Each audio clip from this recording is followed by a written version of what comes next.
परिचय।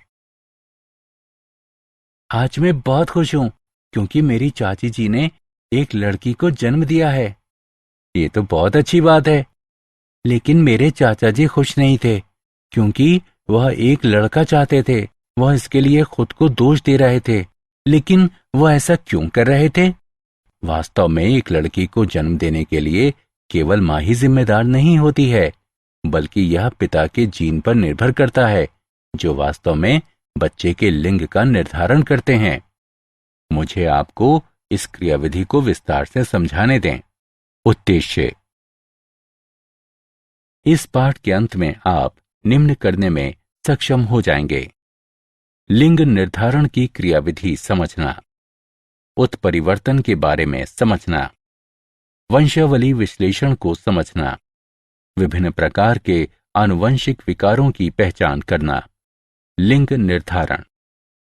गुणसूत्रों को दो प्रकार में वर्गीकृत किया जा सकता है: लिंग गुणसूत्र और अलिंग गुणसूत्र।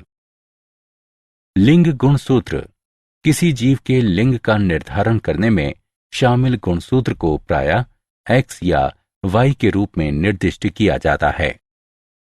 अलिंग गुणसूत्र।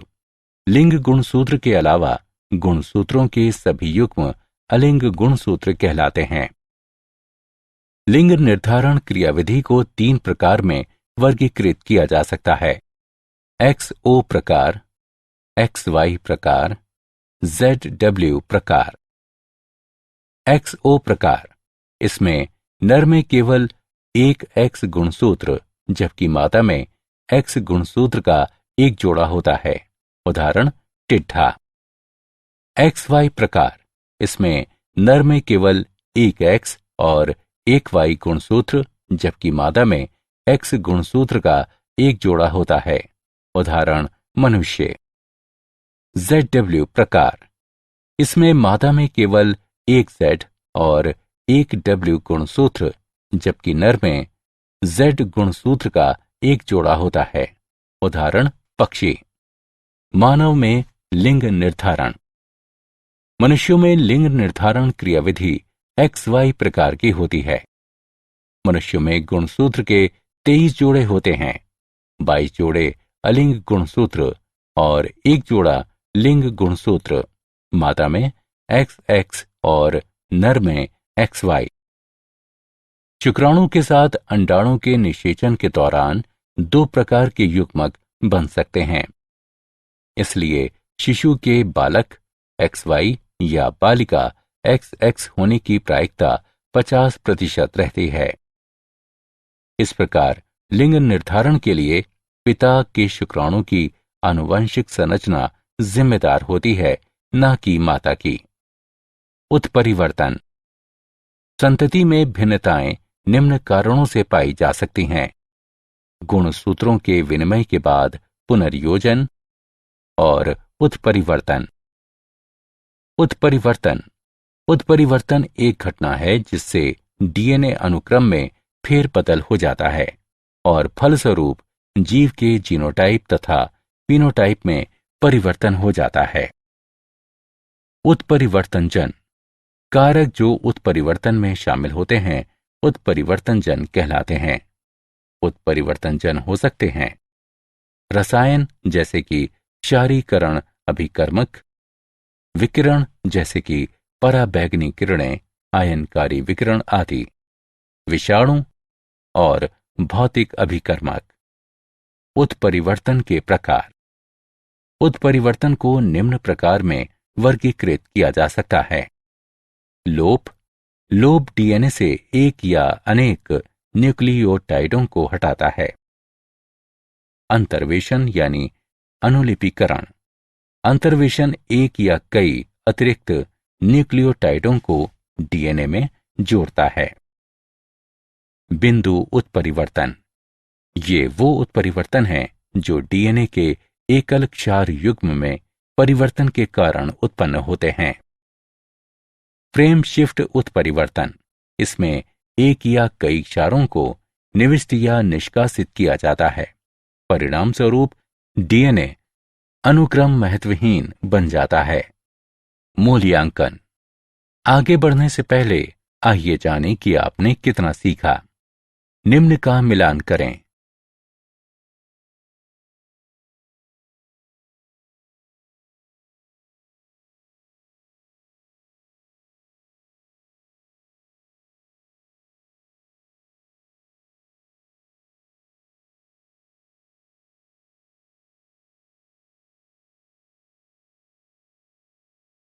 सही विकल्प को उठाकर उसके संगत स्थान पर रखें। वंशावली विश्लेषण। वंशावली विश्लेषण परिवार की अनेक पीढ़ियों में विशेषकों का विश्लेषण वंशावली विश्लेषण कहलाता है।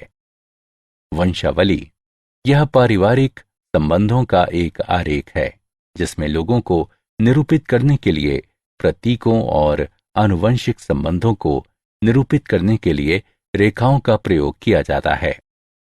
वंशावली में उपयोग किए जाने वाले कुछ बुनियादी प्रतीक हैं। आनुवंशिक विकार। आनुवंशिक विकार एक अवस्था है जो व्यक्ति के डीएनए में विकृति के कारण उत्पन्न होती है। मेंडलीय विकार एक आनुवंशिक रोग जो वंशागति के मेंडलीय प्रतिरूप को दर्शाता है और डीएनए की संरचना में एकल उत्परिवर्तन द्वारा होता है। मेंडलीय विकार कहलाता है। ऐसा रोग विशेषक प्रभावी या अप्रभावी हो सकता है। ऐसे विशेषकों के संचरण का निर्धारण करने के लिए वंशावली विश्लेषण का उपयोग किया जा सकता है। अलिंग गुणसूत्र प्रभावी वंशावली। अलिंग गुणसूत्र अप्रभावी वंशावली। सबसे सामान्य मेंडलीय विकारों में से कुछ हैं हीमोफीलिया, सिस्टिक फाइब्रोसिस यानी पुटीय तंतुम्यता, दात्र कोशिका अरक्तता, वर्णआंधता और फिनाइल कीटोन्यूरिया।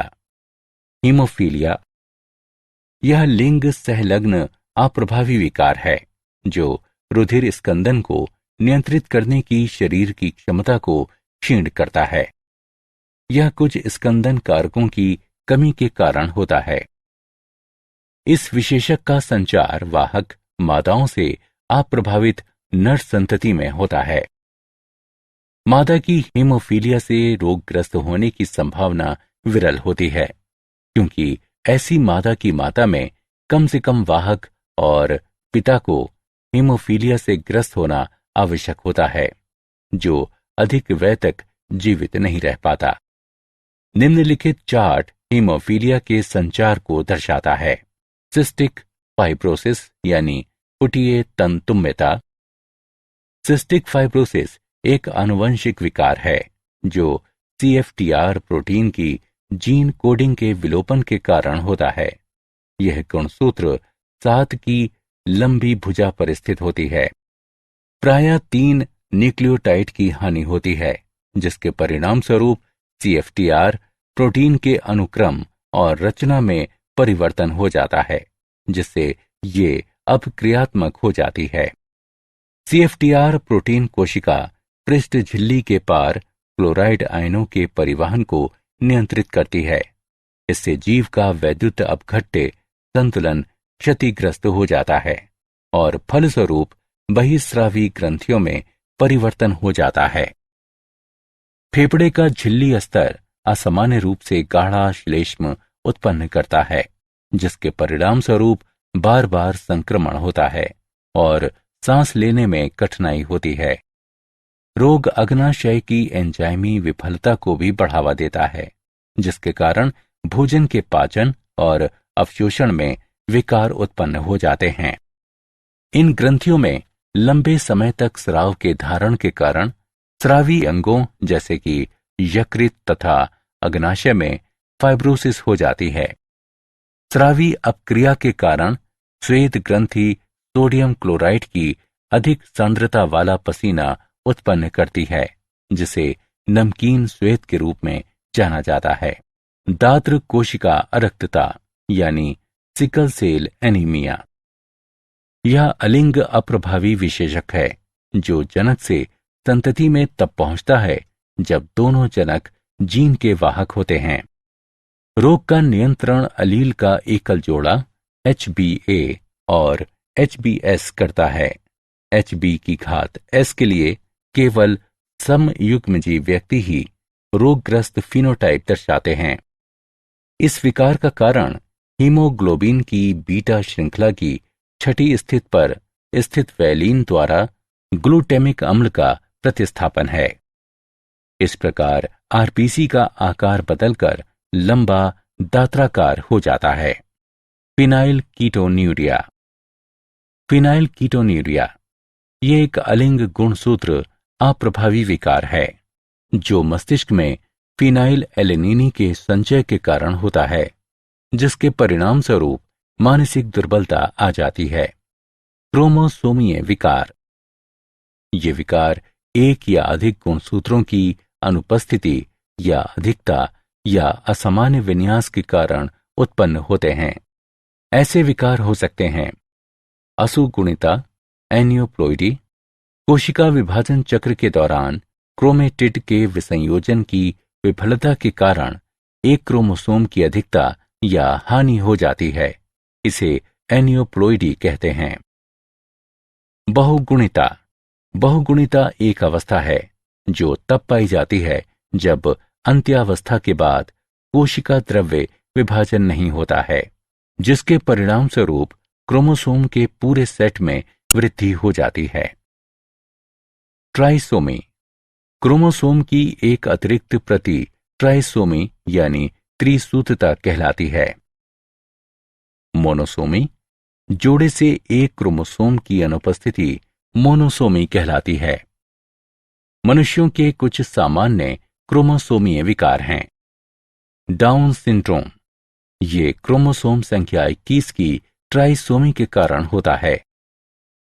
Klinefelter syndrome.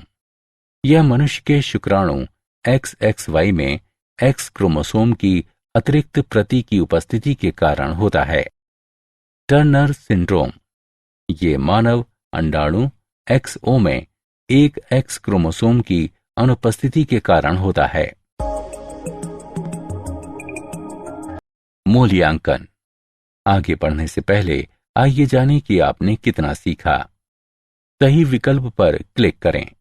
क्या आप जानते हैं डार्नेज अल्फा एक औषधि है जो एक अमेरिकी जैव प्रौद्योगिकी फर्म द्वारा सह रूपांतरण से तैयार की गई है।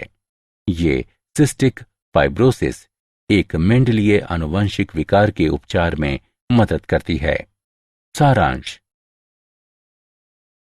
आइए हमने जो कुछ सीखा है उसे संक्षेप में दोहराएं। लिंग निर्धारण क्रियाविधि 3 प्रकार की होती है, XO, XY और ZW। मनुष्य लिंग निर्धारण के XY प्रकार का पालन करते हैं।